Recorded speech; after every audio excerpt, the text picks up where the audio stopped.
Bonjour et bienvenue dans cette vidéo tutoriel Fusion 360 où nous allons explorer ensemble les bases de ce logiciel de modélisation 3D en concevant une clé USB de A à Z. Que vous soyez débutant ou que vous cherchiez à perfectionner vos compétences en conception, ce tutoriel vous permettra de maîtriser les fonctionnalités essentielles de Fusion 360 tout en créant un projet pratique et concret. Préparez-vous à plonger dans le monde fascinant de la conception 3D et à créer votre propre clé USB personnalisée grâce à Fusion 360. Sans plus tarder, commençons. Donc tout d'abord, on va enregistrer notre production, donc on va l'appeler clé USB. Vous le mettez dans le dossier que vous voulez. Et donc on va tout de suite commencer par créer un composant. Donc vous faites, voilà, clic droit, nouveau composant, et nous on va l'appeler USB. Donc on va commencer crescendo, ça va être très simple. Donc après vous allez cliquer sur créer une esquisse. Vous allez sélectionner le plan, celui que vous voulez. Et là, vous voyez, ici, on arrive dans l'environnement de conception des esquisses. Donc là, vous avez tous vos outils principaux. Donc si jamais il vous manque des outils que vous ne les trouvez pas ici, vous allez ici, et vous pouvez les trouver, par exemple, si vous voulez des rectangles, des cercles, des arcs, et ainsi de suite. Et après, vous pouvez aller dans les trois petits points pour le fixer à la barre d'outils, pour qu'il soit après ici. Pareil pour les autres fonctions.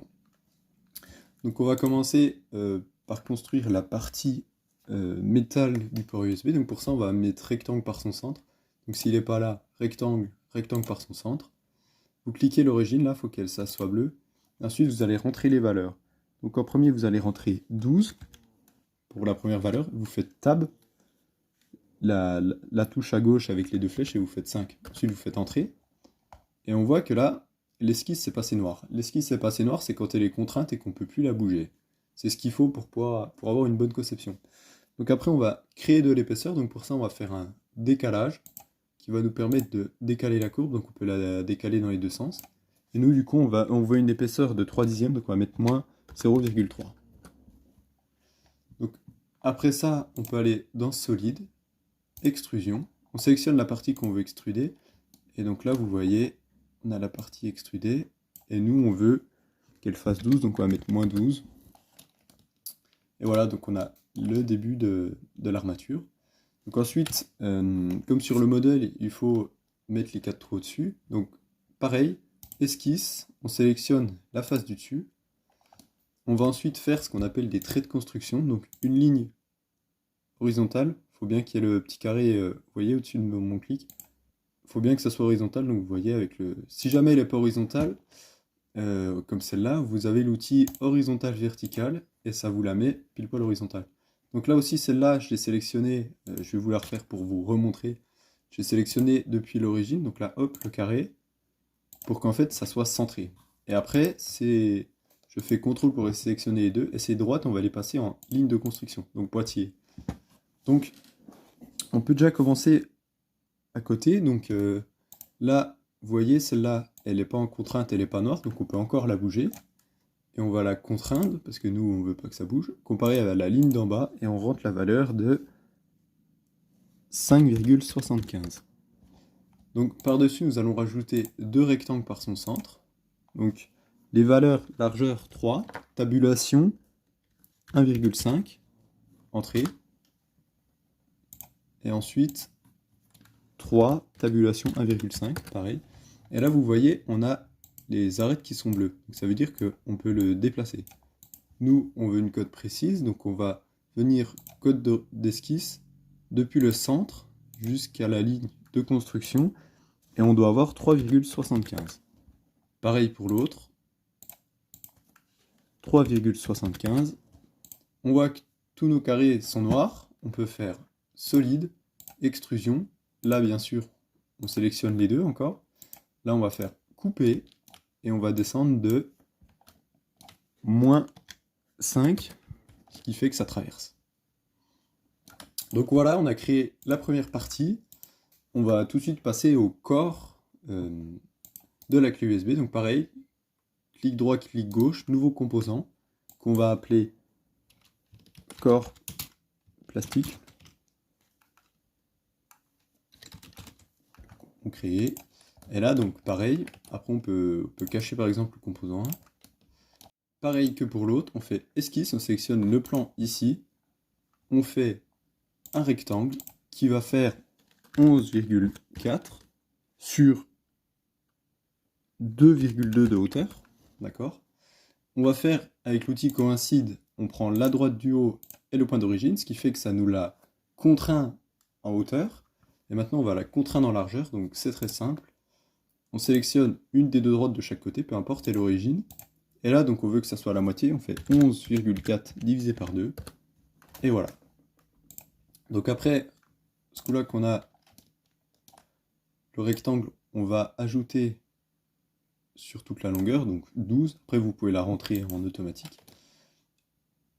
Et après, on va passer au corps même de la clé USB. Donc pour ça, on va désactiver l'USB. Moi, je préfère, c'est pour mieux voir. Et ensuite, on va faire esquisse. On se met sur le plan d'esquisse derrière. Et là, on va tracer un rectangle par son centre. Hop, vous voyez, là, j'ai pas bien sélectionné l'origine. On se place vers l'origine. Le carré bleu apparaît, c'est bon. Et donc là, on va rentrer les valeurs suivantes. Donc, 20 en largeur, tabulation 8. Donc, c'est pas centré, c'est normal. Et donc, ensuite, on va faire 4 petits rayons. Donc, vous sélectionnez les deux côtés à chaque fois.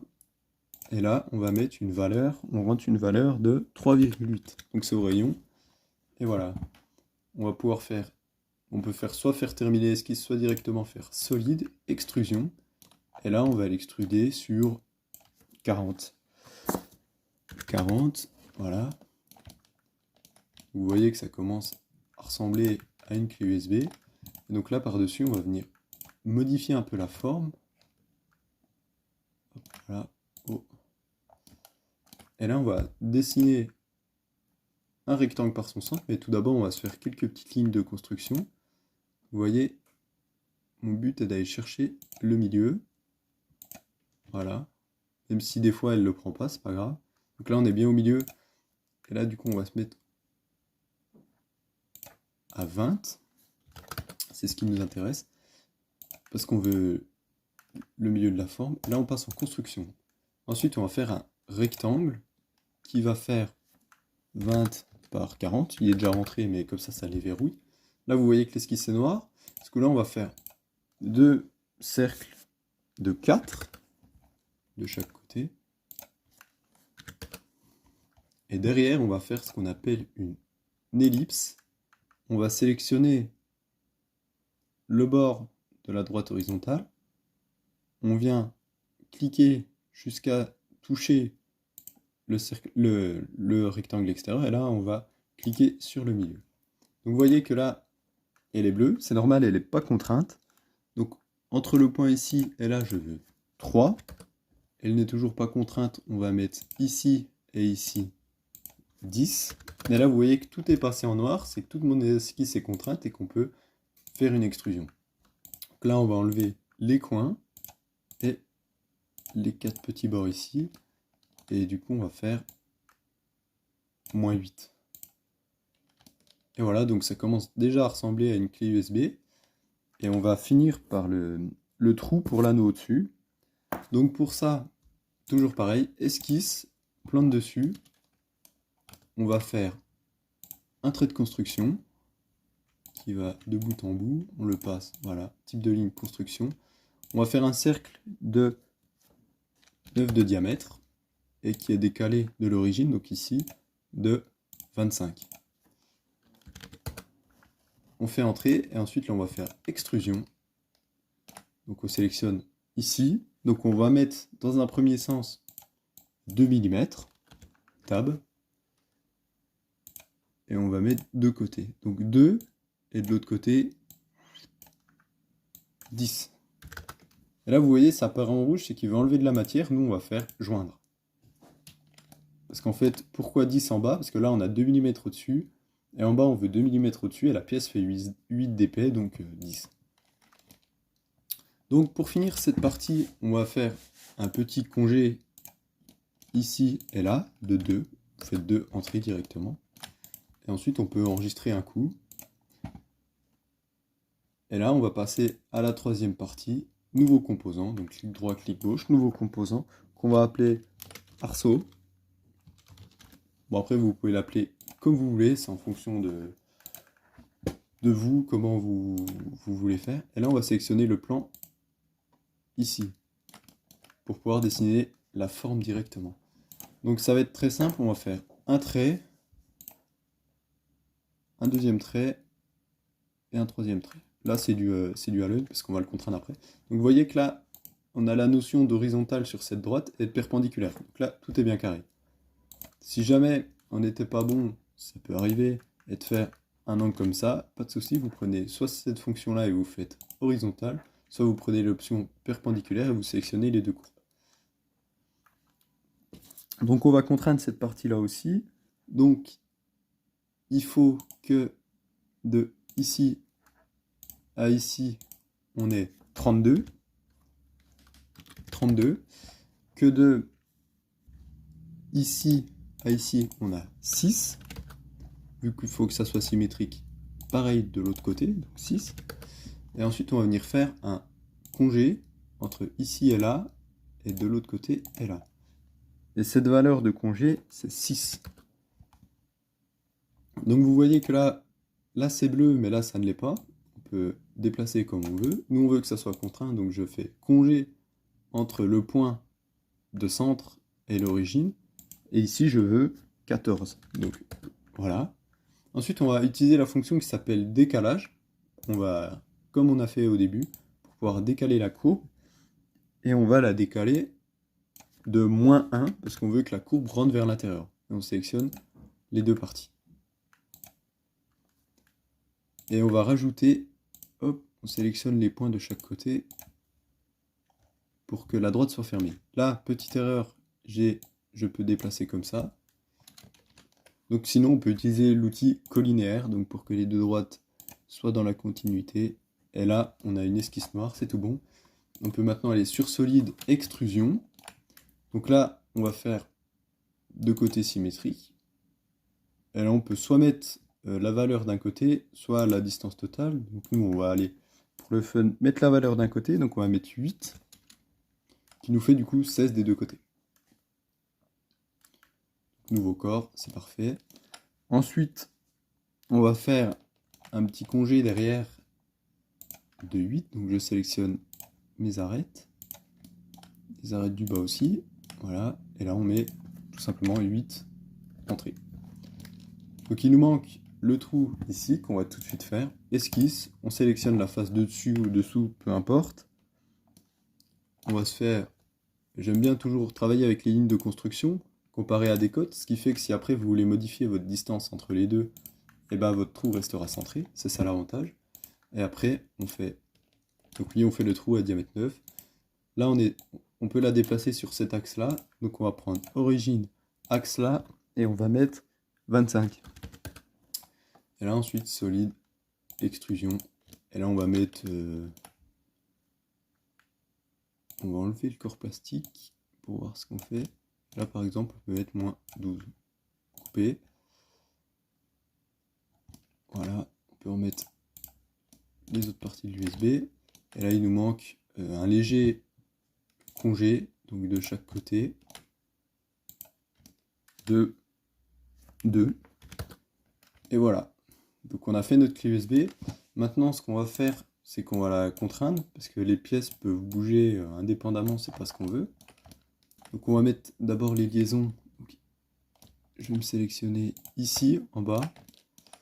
Et là, voilà. Et là on met mouvement, on met rigide, donc, pour que ça ne puisse pas bouger. Maintenant on va passer à l'arceau du dessus. On va mettre liaison. On va sélectionner le cercle ici et le cercle en bas. Sauf qu'on veut qu'il puisse tourner, donc on va mettre révolution. Donc là, il va tourner en fonction du sens. Si jamais c'est pas le bon, vous pouvez changer le sens ici. Donc nous, on veut sur l'axe Z, donc vous voyez les axes de rotation dessus. Et vous pouvez faire OK. Maintenant, je vais décrire comme quoi le corps plastique est terre. Voilà, et comme ça, on peut encore bouger ici.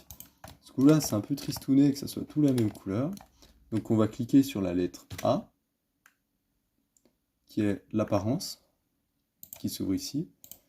Et on va pouvoir, par exemple, prendre, je vais dans métal, mettre de l'aluminium, par exemple, même si c'est pas ça, mais l'aluminium est bien rendu sur Fusion.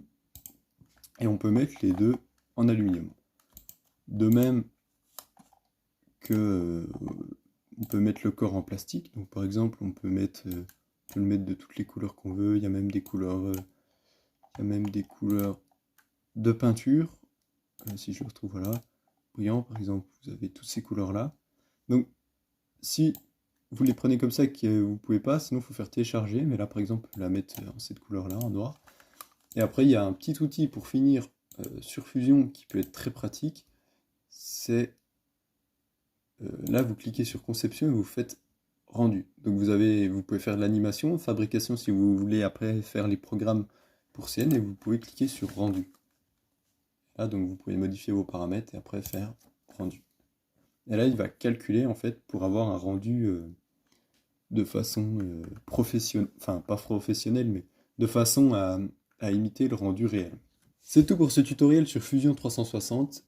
J'espère que cette vidéo vous a aidé à mieux comprendre les bases de ces logiciels de modélisation 3D et vous a inspiré à créer vos propres projets de conception. Si vous avez des questions, des commentaires ou des suggestions, n'hésitez pas à les partager dans la section commentaires ci-dessous. À bientôt!